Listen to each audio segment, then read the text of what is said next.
Mikell, and I was born and raised in Los Angeles, California. Well, I started out when I was about 12, 13 years old, drawing with a friend of mine, a good friend of mine who got me started. He used to draw on his kitchen table with out of magazines, and being an only child, we hung together a lot, so I kind of talked Mom into getting me a little old cheap sketchbook and a pencil, and we started doodling together, and I've been kind of drawing, painting, and doodling ever since, one way or another, trying different things to express myself. I realized I wanted to be a professional artist back, I guess you could say, when I was in junior high school. It's always been my passion, and I was passion-driven from an early age, so it's been a connection ever since, and I've been trying to push it ever since.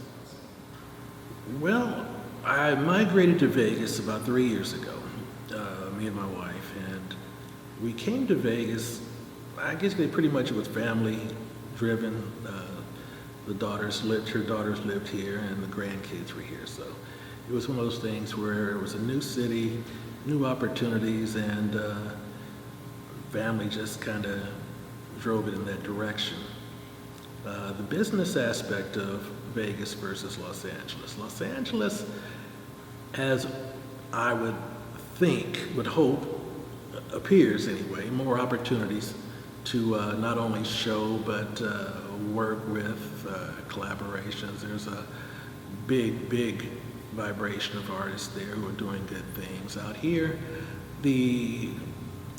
I guess you could say the vibe is a little bit less vibrant. It's starting to pick up a lot now. The arts community is being a little bit more active and getting a little bit more opportunities to do things in certain areas that they weren't before. So honestly, I think that it's more driven by the artist first, the need to be able to get out there and do some things. I mean, there's a lot going on politically and socially within the world these days, and arts have been more involved than ever in trying to get points across and how the general population feels.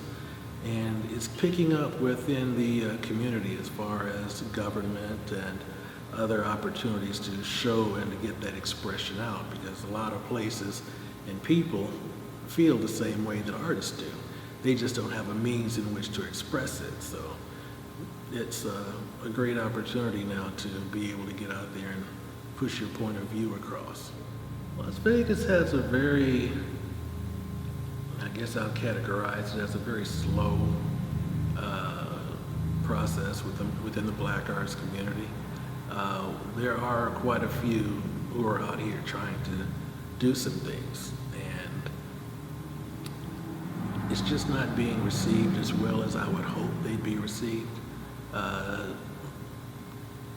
There's, I wouldn't say a resistance to black art, but there is definitely a slow process in digesting. I mean, it's one of those things where I think I had mentioned earlier about within our arts, it's, we have a responsibility in which to talk about what's going on within our culture.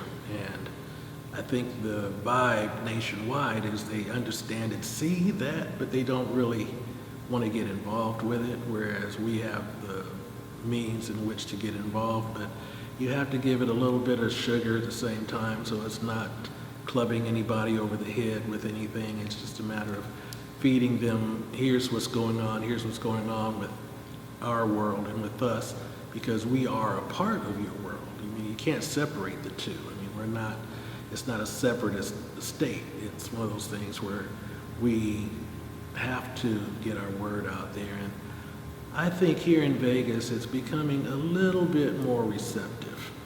Not the way I'd like to see it, but where as long as we keep knocking on the door, eventually they'll let us in. So that's kind of how I look at it. It's one of these where we're still pounding away on the door, trying to say, hey, here I am, look at what I've got. It's just as good as everybody else's stuff that's out there making money, so why not?